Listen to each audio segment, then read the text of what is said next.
Halo Sobat Kompas, senang sekali kalau hari ini kita jumpa lagi di Obrolan Kak, obrolan penuh makna. Dengan saya Teres Palar dan Immanuella Devina. Dev, hari ini kita mau ngomongin apa nih? Hari ini kita mau membahas kegiatan seru yang bisa dilakukan karena bulan Mei ini tuh banyak tanggal merah nih Mbak. Dan Ya, berdekatan parah sama akhir pekan. Tiga Ada tanggal kan? dan itu kayaknya langsung ditempel jadi bahan untuk siap-siap kita. Iya, banyak banget event, aktivasi. Pasti orang-orang udah kayak, aku mau jalan-jalan kemana ya? Aku mau seru-seruan kemana ya? Kayak gitu sih Mbak. Di obrolan Kak kali ini pastinya relate sama bulan Mei. Nah, di bulan Mei pasti ada agenda yang wajib kita datangi. Oh ya, benar. Ini adalah salah satu festival yang udah ditunggu-tunggu sama banyak orang. Dan karena emang udah berlangsung dalam waktu yang lama, jadi itu udah punya tempatnya sendiri gitu di hati audiensnya. Kira-kira apa ini Mbak? Festival apa yang kita bahas di obrolan Kak ini? Kayaknya mendingan narasumbernya langsung aja yang cerita, karena udah hadir di sini. Oke. Halo Mbak Dewi. Halo. Apa kabar Mbak? Sehat-sehat. Gimana kabarnya? Baik. Kita kalau banyak libur kita makin happy. Iya Mbak Dewi, senang sekali sudah hadir di obrolan Kak, obrolan yang seru-seruan aja gitu ya. Dan pastinya banyak hal yang ingin kami tanyakan dan sahabat Kompas ingin tahu mengenai event yang tadi Devina bilang pasti seru. Apa nih Dev yang kita mau kulik dari Mbak Dewi dulu nih? Oke, nah mungkin untuk sahabat Kompas yang belum tahu, kita akan menyambut Mbak Dewi Gonta, Presiden Direktur PT Java Festival Production, salah satu yang salah satu sosok di balik festival Java Jazz yang udah berlangsung sama 20 tahun ya Mbak. Tahun ini tahun ke-21 ya? 21 tahun seperti itu. Nah, kita pertama akan membahas terlebih dahulu terkait dengan Java Jazz ini. Kalau udah 21 tahun berarti dari tahun 2005 yang pertama, betul. Saya masih 4 tahun. Saya sudah besar. Saya juga masih kecil. Saya ngeliat dari jauh enggak? Ya, betul-betul. Mbak Dewi mau boleh dong diceritain pas perbedaan nih audiens di festival itu dari sebelum pas Mbak Dewi masih pertama kali melihat festival dan akhirnya jadi direktur juga, itu ada perbedaan nggak sih dari Java Jazz dari masa ke masa itu?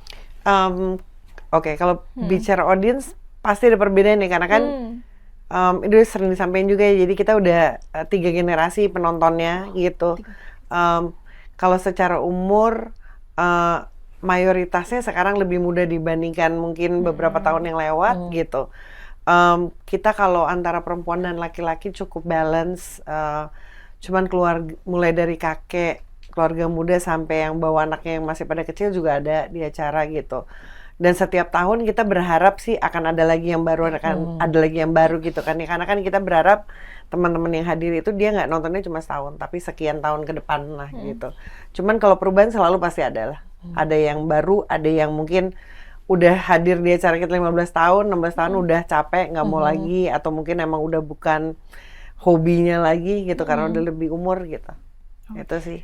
Tadi kan Mbak Dewi bilang kalau misalnya itu mereka bisa datang dari tahun-tahun selanjutnya gitu ya. Nah kalau dari Mbak Dewi sendiri boleh nggak di-share apa sih yang merupakan signature dari festival si Java Jazz ini? Oke. Kalau kita sih selalu bilang pasti musiknya, itu yang pertama ya. Yang kedua adalah standar acaranya, artinya kan yang kita jual a full package experience gitu loh. Jadi bukan cuma nonton konser, tapi datang ke acara bisa makan, bisa sambil ngelihat pameran, bisa ikut main sesuatu yang dikerjakan oleh kami ataupun oleh partner acara atau sponsor acara gitu. Banyak banget yang bisa dikerjain, bahkan ada juga yang cuma datang foto-foto hanya kayak pin ketemu temen. Jadi sebenarnya alasan untuk orang datang tuh banyak, untuk datang berulang juga sama, banyak mau reunian, ketemu temen tahun lalu, ketemu si ini yang udah ketemu, iya nggak sih? Jadi again, it's more than just music gitu, it's a full package experience kalau datang ke Java Jazz menurut aku ya gitu. Itu. Mbak Dewi, Java Jazz itu kan sebuah jenama ya, sebuah brand ya. Nah, dalam konteksnya Java Jazz gitu kan, itu kan ada kata jazz di sana ya. Mungkin ada 2 hal yang ingin saya atau sahabat Kompas ingin tahu. Itu melimitasi brand-brand yang partner gak dengan nama jazz itu? Dan satu lagi sebenarnya kira-kira line up musiknya itu literary jazz kah atau ada hal-hal lain yang yang ingin ditampilkan di Java Jazz, Mbak? Kalau apakah melimitasi brand tertentu untuk berpartner dengan kita?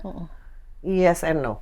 Artinya kan sama seperti produk lainnya lah ya gitu. Kita kan sebuah produk gitu kan.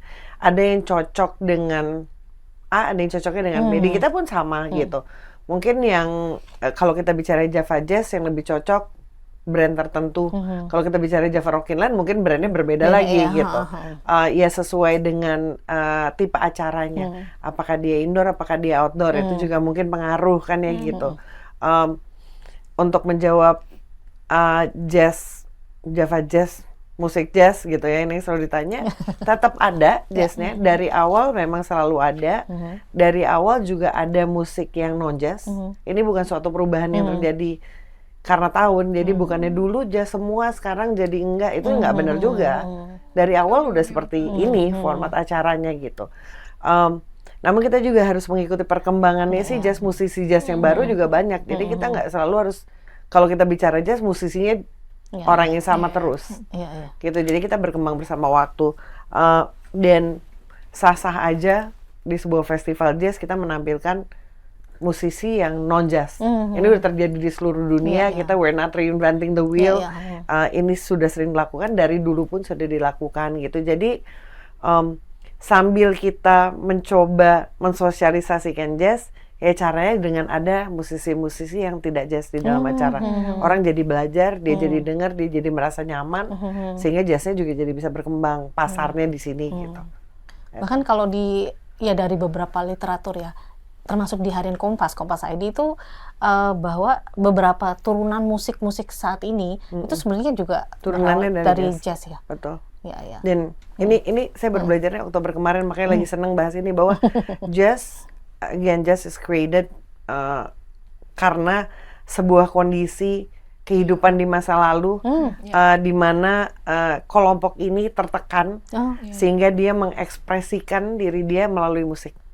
Jadi jazz itu adalah sebuah ekspresi, bukan sebuah cuman gayanya seperti ini gitu. Jazz is a lifestyle, or jazz is life, jazz is an expression, it's spirits gitu. Jadi bukan harus ini gitu. Tapi kalau kita debat kusir ya akan ketemu. Tapi ini bukan jazz ya. Udah then we go to the jazz tree. Bahwa ini jazz tree, rhythm and blues adalah turunannya, ini adalah turunannya gitu.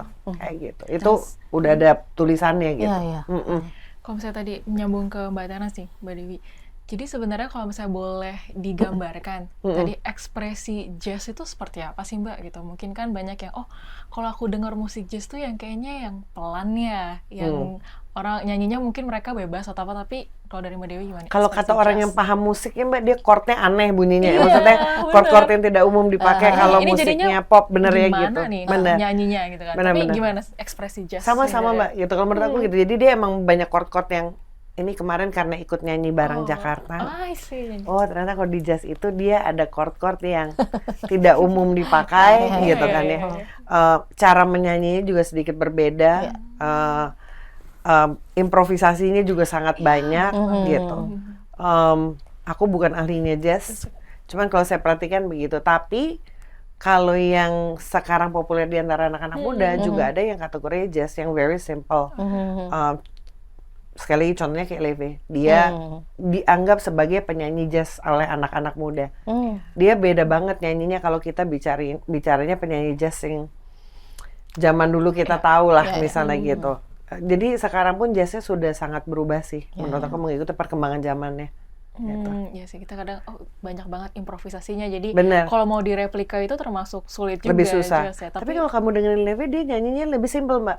Lagian dia menangnya adalah penyanyi jazz. Tapi kalau didengerin musiknya dia jauh lebih simpel dibandingin di bayangannya kita jazz yang banyak improvisasi dengan chording kemana-mana gitu ya. Gitu. Oke, jadi insight baru juga nih, karena emang ekspresinya itu ya, ekspresi jazznya. Kalau misalnya diturunkan ke festival ini Mbak, apa yang mungkin digodok oleh tim Java Jazz untuk menunjukkan ekspresi dari jazznya, dari experience-nya kah gitu? Apakah dari cara performance-nya atau seperti apa dari orang masuk ke festivalnya gitu, mungkin bisa Kalau jadi kalau kita bayangan. bicaranya experience lah ya, maksudnya apakah ini turunannya jazz atau tidak Iya, ya, iya. it's an expression kan gitu. Yap. Jadi kalau kalau di kita yang tahun ini, kita lumayan seneng sih, kita ngajakin yang lagi seneng banget aku Museum of Toys, emang dia tuh Museum of Toys. akan membuat sebuah display menggunakan piringan hitam gitu kan, yang digambar oleh artis-artis yang memang sudah Vinyl ya? dipilih Oh. gitu. Itu kolaborasi ada di sepatunya juga, dan ada produk lain nanti dijadiin satu paket, cuman di sana ada displaynya gitu. Lalu yang baru juga di kita tuh kita ada yang kerja sama Rumah Singa McDonald itu terkait dengan charity pengumpulan dana oleh mereka sendiri. Sebenarnya kita menyediakan space-nya untuk ngebangun si Rumah Singa. Balik lagi ya, ini konteksnya bukan promosi, cuman aku senang banget ngajak hal kayak gini karena untuk keluarga yang dari daerah gitu yang perlu anaknya atau keluarganya dirawat di rumah sakit jangka panjang, mereka menyediakan tempat Rumah singgah singgah tadi ya. yang untuk durasi jangka panjang. Jadi ini menurut aku tuh hal-hal yang kita injek ke dalam festival di luar daripada musik, di luar daripada bentuk panggung, di luar daripada kolaborasi yang nanti kita bisa explore lagi kolaborasi misalnya gitu kan ya. Terus kalau dari sisi misalnya activation lainnya tuh kita ada glambot lah besok, nggak pernah ada di kita juga glambot. Biasa kan kalau jazz and film atau glambot. apa ya kan ya, Iya. kayak kita bahkan kayak oke, kita besok brief artisnya pas nyampe venue harus udah cakep ya, karena we wanna do that. Karena escalating aja kan begitu kita post menggambarkan acaranya bisa seperti di scale, jadi biar orang juga ini seru kok kesana, bukan cuma musiknya aja yang harus di experience gitu. Jadi banyak activation kayak gitu juga yang kita tahun ini tambahin yang sebelumnya baru ya. belum. Setuju banget sih, emang sekarang anak-anak muda itu kalau datang ke konser tuh kadang bukan tentang musiknya juga kan, outfitnya hari ini apa, Benar. aku mau fotonya seperti apa, jadi emang kita harus banyak perintilan-perintilan kreatifnya di sana gitu. Dan prepare ya Harus pastinya. prepare ke situ ya. Kita tuh besok juga ada Cardinal, contohnya kan Cardinal is an older Indonesian brand itu kan buat Fashion. apparel. Kita udah 2 tahun bareng sama mereka. Itu juga kita bikin macam-macam gitu. Nah dengan merch-merchnya kita tuh bahkan kita kayak keluarin, oke, ada vending machine, bisa beli merchandise. Jadi kayak biar seru nggak sih? something new ya. Jadi vending machine tapi orang tinggal pilih-pilih merch sendiri kan lucu ya jadinya. Nice. Ya banyak sih, lumayan banyak yang baru tahun ini. Kita juga, aku ngeliat ada tren juga anak muda itu kita kayak comeback to analog gitu. Tadi ada piringan hitam, vending machine, kita mau mencoba experience lagi karena terlalu banyak mendengarkan yang digital jadi Ada ini juga Mbak, ya. karena lagi ngomongin itu, we have Apa itu tuh? disposable camera gitu. Oh, ada Besok juga. Jadi kita memang ngeluarin kerja sama Bersoreria, jadi ngeluarin yang custom branding gitu yang emang hanya keluar di festival aja gitu. Idenya memang sama teman-teman tuh biasalah Mbak ngasih kamera ke artisnya dia, jadi in the life of tapi their own version gitu biar seru. Nanti aku print. Iya gitu kan, lucu kan kayak gitu kan. Kita nggak mau miss the moment, capture the moment seperti itu. Wah, keren banget. Harus ini berarti banyak yang berbeda ya sangat tahun ini ya. beradaptasi sekali, keren banget tuh adaptasi. Itu dari tahun ke tahun berarti emang selalu ada yang baru dan akan ikut sama generasi yang sekarang lagi trennya apa sih, selalu dipelajari terus ya. Karena kan tempat kita yang sekarang baru ya, jadi kita mencoba nih apalagi ya yang kita mesti kerjain. Musiknya udah pasti people know, kayak kita udah pasti ada musik kan Mbak. Jadi apalagi yang kita bisa grab, karena kita pinginnya orang balik kan tadi, orang tidak perlu datang hanya untuk musiknya, just to be there and experience saja itu juga kayak sangat mendukung acara. Ini relate sama pertanyaan berikutnya nih Mbak. Nah, selama kita ngikutin, termasuk saya nih dari zamannya JCC Mbak. Iya lagi dari awal. Terus ke J-Expo. Nah, sekarang ke Nice ya. Nice. Nah, itu pasti kan ada challenge baru deh, dan how to integrate-nya dan pasti how to manage-nya juga pasti banyak hal yang juga pasti membutuhkan concern sendiri ya. Boleh cerita nggak Mbak? Mau yang bagus aja atau yang bagus aja? Yang serunya aja lah. Yang seru aja. So every new venue selalu challenge baru lagi lah ya, gitu. Dari JCC ke J-Expo ada challenge sendiri, dari J-Expo ke sini ya challenge-nya berbeda lagi gitu. Mulai dari memikirkan transportasi, kita bahkan belum tahu ini ada titik listrik di mana, bahkan belum tahu titik air di mana. Itu small little things yang nanti akan sangat berpengaruh terhadap apa ya, jalannya sebuah acara gitu. Cuman di sisi lain tiba-tiba kita punya space yang sangat besar yang mengizinkan kita untuk berkreasi lebih jauh. Seperti contohnya tadi melakukan hal-hal itu yang mungkin kalau di venue sebelumnya udah nggak bisa karena sudah terlalu padat. Tiba-tiba kita punya space besar banget yang bisa kita coba kelola untuk membuat acaranya menjadi lebih berharga di luar musik. Maksudnya karena musik sudah given gitu kan ya. Tiba-tiba kita bersama sponsor kita yang sudah pada umumnya jangka panjang juga gitu. Wah, ini kita di sana mau ngapain? Tiba-tiba kita jadi harus mencoba kreatif lagi. Udara pengaruh. Di luar panas, di dalam dingin banget. Itu kan juga pengaruh ya. Harus dipikirin nanti akan apa ya. Kita pikirin orang cara keluar masuk orang. Nggak akan sempurna tahun pertama kita paham gitu. Cuman jadi enak. Oh, ternyata kita bisa nyoba ini. Oh, ternyata space ini. Itu seru sih, Mbak. Seru. Cuman it's a whole new challenge. It's further out. Orang belum umum. Maksudnya ke sana. Dia tahu peak. Tapi dia masih ngerasa peak tuh jauh. Padahal sebenarnya nggak ada bedanya dengan ke airport. Contohnya gitu. Atau kalau dulu kan juga waktu ICE baru buka orang ngomongnya sama. Sampai event udah menjadi banyak, ICE tidak menjadi jauh gitu. Nah, harapan kita dengan venue yang baru juga sama. Orang akan terbiasa pergi ke sana.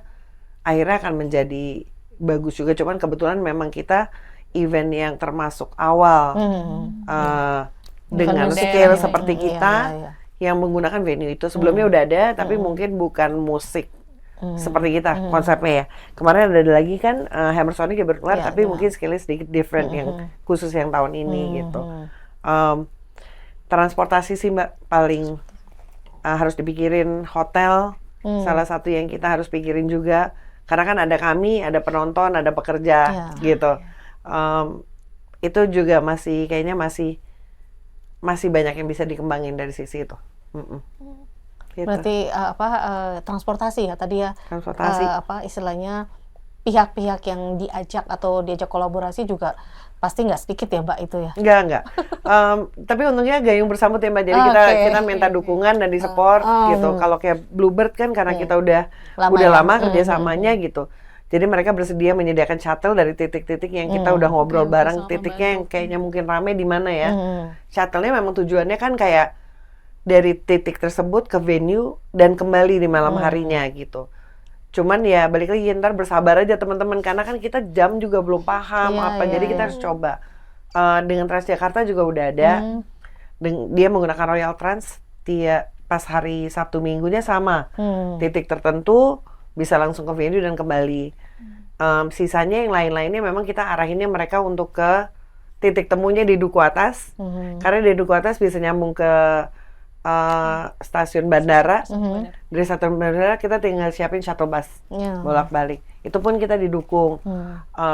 Operasionalnya diperpanjang sehingga teman-teman yang kerja yang berangkatnya naik itu tetap bisa pulang dengan rute yang sama lah kurang lebih gitu. Karena waktu diperpanjang juga ya. Karena waktunya dibantu untuk diperpanjang gitu dan memudahkan. Kalau nggak kasihan soalnya mereka untuk pas jam pulangnya. Yang kerja kan banyak ya, bukan penonton aja gitu. Berarti ini berarti kan akhir Mei ini ya Mbak ya? Akhir Mei betul. Wah, tinggal ngitung hari. Tinggal menghitung hari Mbak, benar.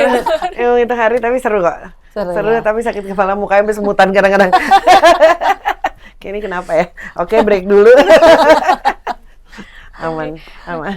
Ya, pastinya untuk menjelang di Java Jazz 2026 ini, ada nggak yang ingin Mbak sampaikan buat sahabat Kompas yang pastinya juga udah nggak tahan nih, mau kesana nih, pasti ada apa aja tadi udah diceritakan mungkin ya. Ada line up baru, maybe atau mungkin juga kayak experience tadi itu juga bisa di-share.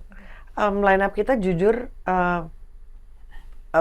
banyak banget yang bilang line up tahun ini bagus. Ini bukan keluar dari mulut kita, ini benar-benar dari teman-teman udah sering hadir. Kalau memang saja semua mau ngoprek isinya, karena kan kita ada John Baptiste, 8 times Grammy Award winner, Oscar winner, udah ada Ella May, Dana Caesar, tapi udah sold out. Kami ada Wave to Earth. Wave to Earth tuh mungkin satu contoh yang di Java Jazz sebelumnya mungkin kita belum pernah present grup seperti Wave to Earth gitu.